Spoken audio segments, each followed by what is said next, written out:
Salut à tous, destination écologique dans ce nouveau numéro de votre magazine Les Grandes Lignes.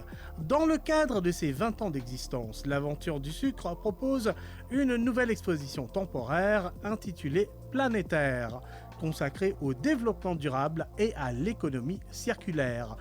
Ralliant les contributions de 3 artistes et toute une médiatisation autour des gestes quotidiens durables, cette exposition à la fois informative et ludique vise à promouvoir les bonnes pratiques environnementales. Scénographie intéressante, l'exposition est agencée en une succession de salles correspondant à des pièces d'une maison. Cette exposition devrait durer une bonne année. En voici les grandes lignes.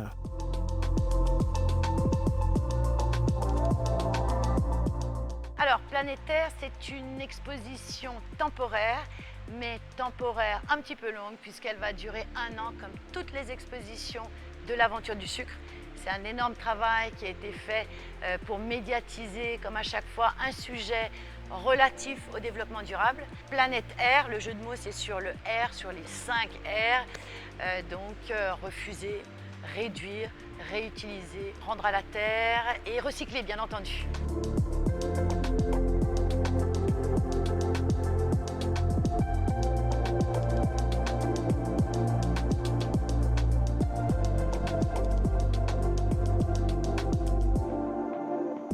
Comme toutes les expositions temporaires, nous nous attachons vraiment à l'Aventure du Sucre, à travailler à chaque fois des contenus scientifiques, mais aussi des contenus artistiques. Nous avions l'idée d'une maison, c'est-à-dire que les gens traverseraient une maison pour comprendre ces gestes quotidiens que l'on a et leur impact. Et pour réaliser cette maison, nous avons fait appel à un artiste connu, Brian Lamoureux, qui a dessiné dans son style très BD, on est sur de la 2D, dessiné au mur avec une note de naïveté et de poésie. Et bien Brian est venu dessiner cette maison qu'il a imaginée sur les murs de l'espace d'exposition temporaire.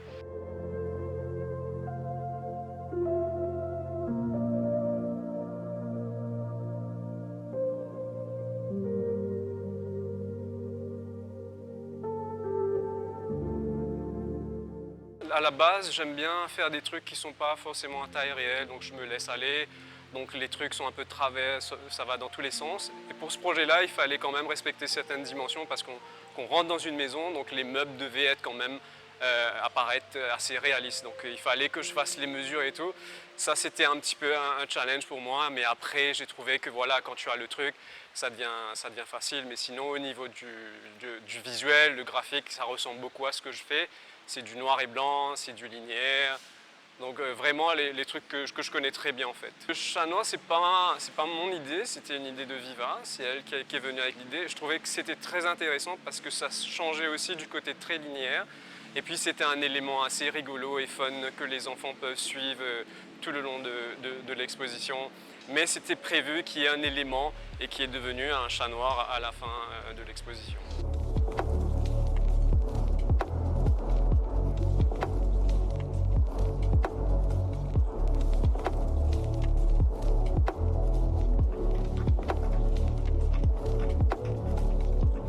Il y a Cannes, qu'on connaît bien pour les instruments recyclés qu'il fait. Il a construit des instruments recyclés spécialement pour cette exposition. Donc avec un effort esthétique, tout est en noir et blanc. Les dessins de Brian Lamoureux sont en noir et blanc.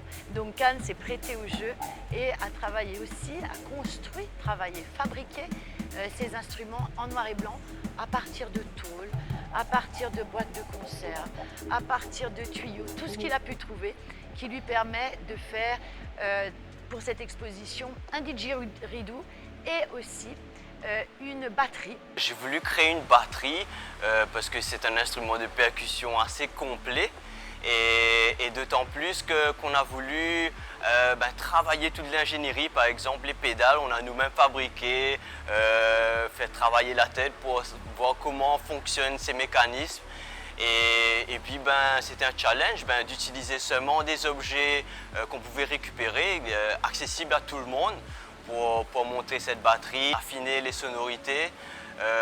Mais on est vraiment très satisfait du résultat Et même moi, j'ai jamais vu de telles batteries à Maurice ou même dans l'océan Indien, donc ça pourrait être une première. C'est une première, cette batterie notamment sur Maurice, parce qu'elle est assez complexe. Il l'a construit dans son entièreté avec la pédale. C'est une première, je vous le disais, à Maurice et peut-être dans l'océan Indien. Donc on n'est pas peu fiers. Je pense que mon message il s'adresse un peu à tout le monde, mais c'est vrai que j'aime beaucoup travailler avec les jeunes, les inspirer, parce que c'est eux qui vont peindre ce monde de demain. Donc autant les donner les bons outils, les bonnes valeurs, pour qu'ils rendent ce monde un peu meilleur.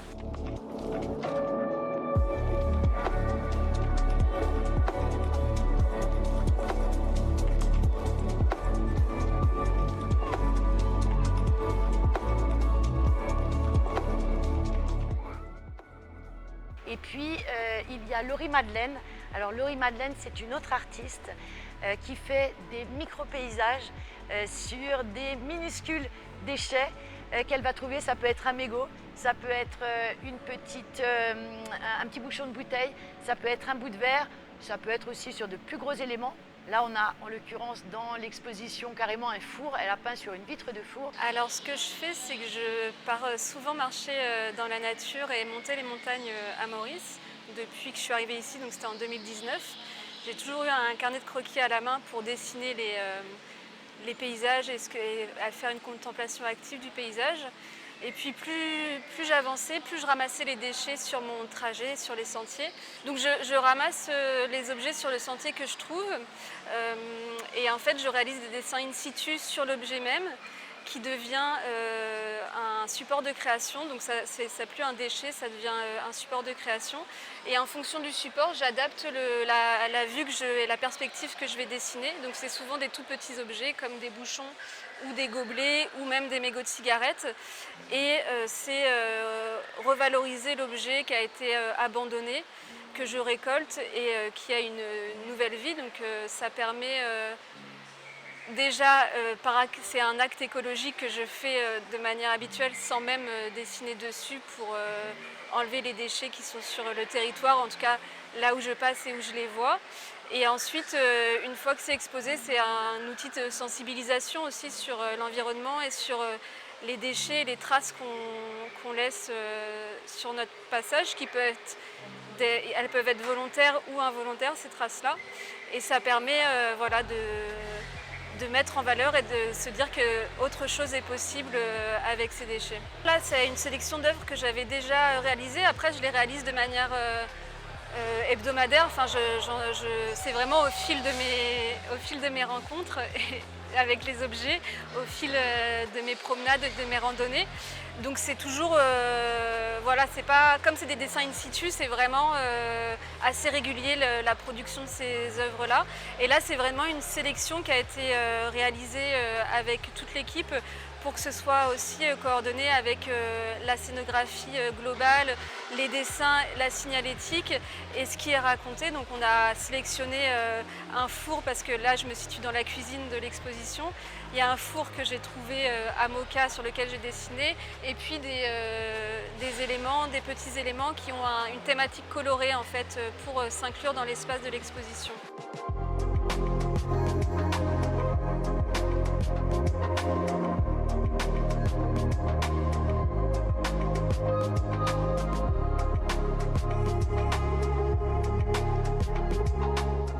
Bien entendu, notre premier public, ce sont les jeunes, particulièrement les adolescents qui sont sensibles à ce discours autour du développement durable. De plus en plus, ils sont motivés, ils écoutent, ils comprennent. Donc je crois que c'est vraiment le premier public. Mais le premier public, c'est vous, c'est moi, c'est tout le monde. Finalement, qu'est-ce qu'on sait chacun de l'impact du choix que je vais faire en choisissant un meuble, du choix que je vais faire en achetant un habit, pas très cher mais de mauvaise qualité. Ça peut concerner aussi tous les gestes qu'on va évoquer, qu'on va proposer. Il y a plein de petits tips, mais est-ce que vous saviez, vous, moi je ne savais pas en tout cas, qu'en mettant des balles de tennis récupérées ou de golf dans sa machine à laver, ça frappe le linge. Ça frappe le linge comme autrefois, les lavandières frappaient le linge. Pourquoi on frappe le linge? On frappait le linge pour faire sortir la saleté entre les fibres donc les fibres tissées en général, ou si c'est de la maille, maillée, mais on va sortir ces fibres et on les sort d'autant plus quand je rajoute quelque chose dans mon tambour, comme le faisaient exactement les grands-mères autrefois. Donc vous voyez, ça s'adresse à tout le monde, ça s'adresse aux citoyens en fait. Chaque fois que je fais une lessive, vous savez, il y a 2 milliards de lave-linge dans le monde. Et chaque fois que je fais une lessive, je lâche des microplastiques. Les microplastiques, ils viennent de quoi? De nos vêtements. La plupart de nos vêtements aujourd'hui contiennent du pétrole. On est bien conscient que l'action collective, c'est-à-dire au niveau des États, et l'action des entreprises est très importante. Mais l'action individuelle, elle n'est pas négligeable.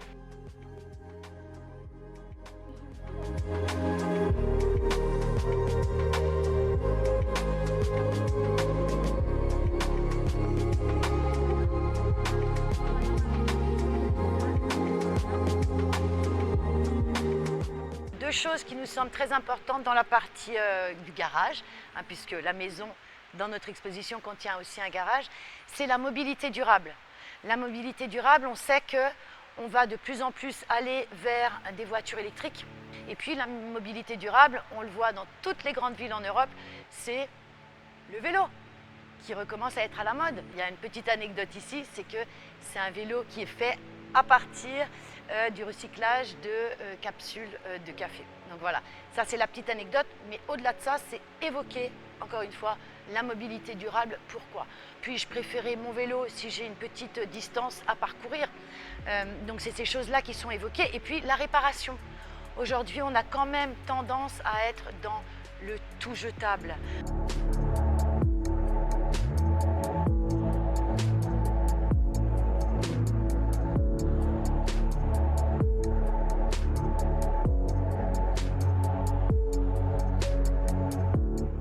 Alors, il y a aussi d'autres éléments, bien sûr, notamment une bibliothèque, justement, où les gens, je pense, sont invités à prendre et à rajouter des livres, voilà, peut-être une petite note dessus. Alors, la bibliothèque, effectivement, je peux prendre et rajouter des livres, et puis il y a tout le reste. Il faut savoir que cette exposition, la bibliothèque, elle vient justement d'un de nos bureaux, elle a été transformée. Tous les éléments mobiliers et autres de cette exposition, même les supports médiatiques, sont issus du recyclage. Donc ça, on n'en est pas peu fiers. Il y a des meubles qui nous ont été prêtés par nos voisins de chez Grèce. Il y a des meubles que moi j'ai rapportés de mes enfants, donc ils ne se servaient plus parce qu'ils sont grands. Donc des meubles pour enfants qu'on a transformés. Il y a des choses qui viennent de l'aventure du sucre. Enfin bref, on a récupéré plein de choses pour justement se plonger dans cette exposition et montrer que avec des choses parfois un peu abîmées, eh bien, on peut faire du beau qui soutient justement l'esprit et le propos de cette exposition.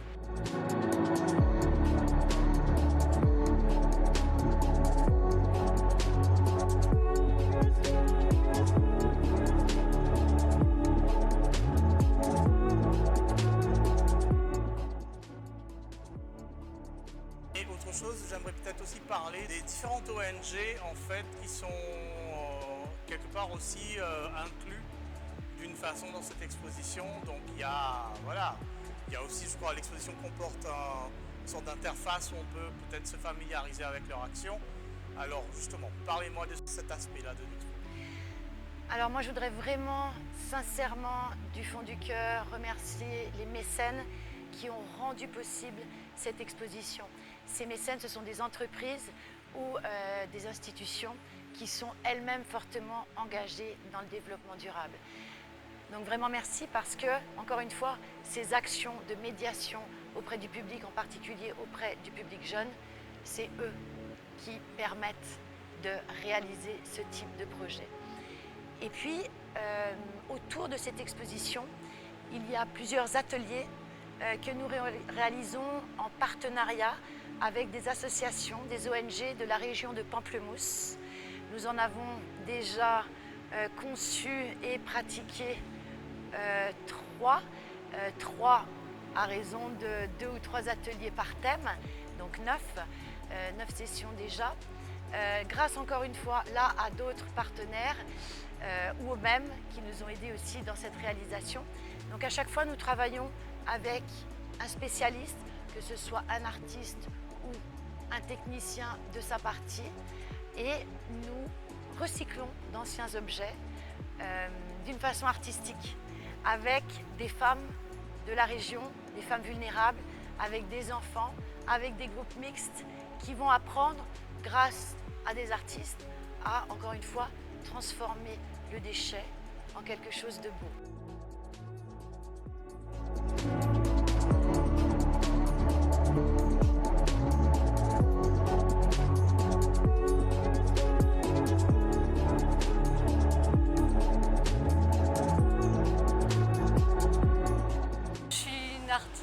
Écologique et engagée pour l'écologie, effectivement, parce que je travaille principalement sur ce thème-là. C'est un thème qui me questionne beaucoup, le thème global de la nature et particulièrement l'impact de l'homme sur la nature.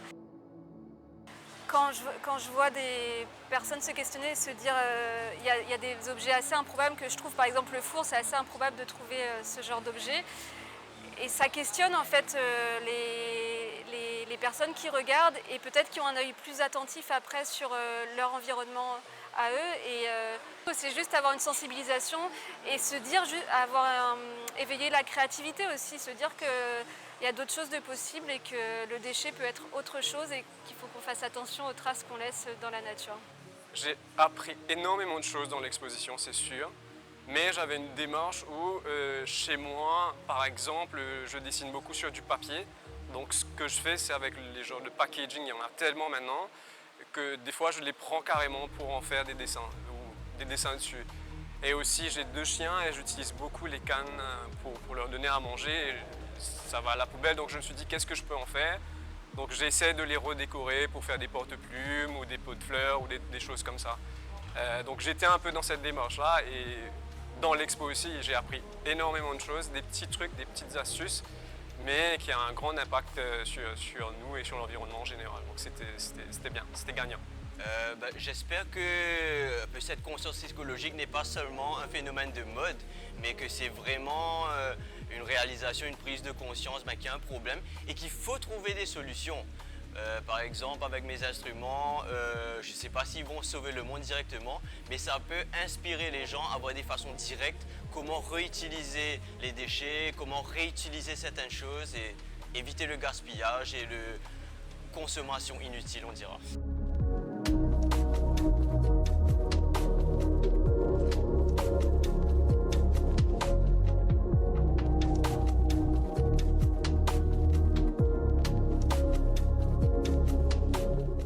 On parle d'un sujet quand même sensible qui peut être lourd à entendre, à écouter.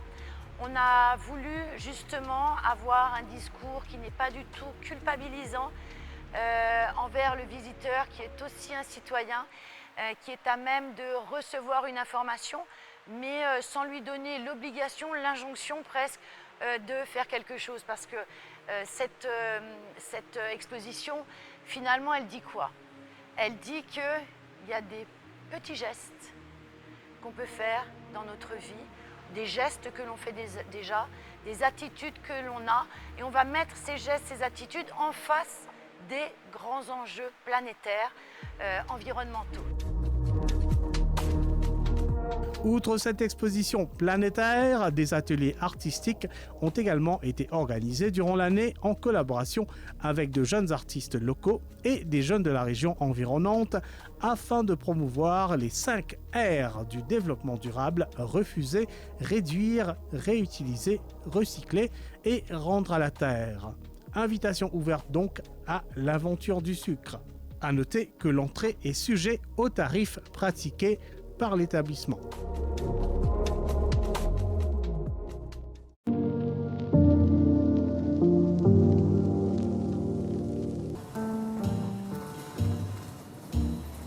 Nous voilà presque arrivés à la fin de cette édition des Grandes Lignes.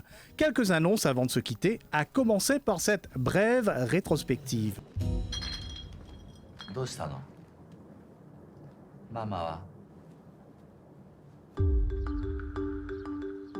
それ食べさせたら返してきなよ。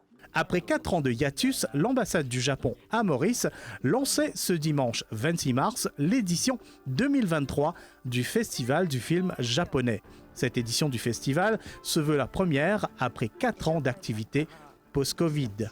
Le dimanche 26 mars à 10h au Hennessy Park Hotel, le public avait droit à une projection de Shoplifters de Koreeda Hirokazu, film ayant remporté la Palme d'Or au Festival de Cannes 2018.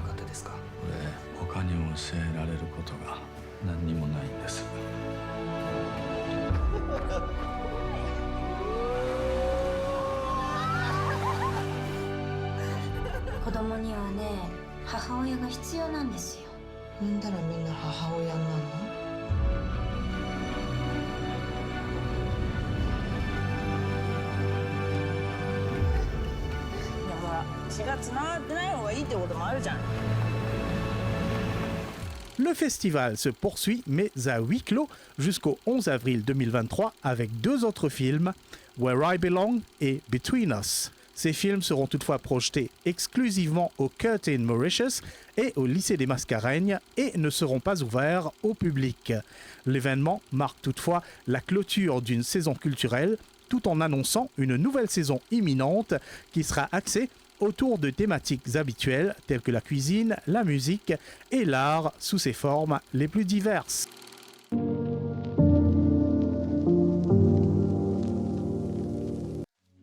Et voici maintenant quelques événements ouverts au public et accessibles. La 8e édition de Mama Jazz, placée sous le signe de l'harmonie, démarre ce dimanche 2 avril 2023 au Beauplan Creative Park. L'entrée est gratuite et vous aurez l'occasion de savourer les notes du Philippe Thomas Trio. Un cadeau hors du commun pour annoncer la couleur de ce mois consacré au jazz à Maurice. Nous vous tiendrons au courant. Pour plus d'infos, veuillez consulter Mama Jazz sur les réseaux sociaux. Exposition sous le signe du développement durable jusqu'au 13 avril 2023 au Fascine à Vivea Business Park Moka. 81 406, exposition d'art visuel, vous propose des œuvres de 6 artistes produites dans le cadre du projet Résident. Des œuvres réalisées principalement en objets récupérés. Nous avions rencontré ces artistes un peu avant l'expo, nous y reviendrons plus en détail ultérieurement. Steve Dubois, artiste photographe vétéran, expose à l'Acaz flamboyant Bambou du 2 au 15 avril 2023. Inutile de vous présenter ce personnage incontournable du paysage culturel mauricien, une visite s'impose.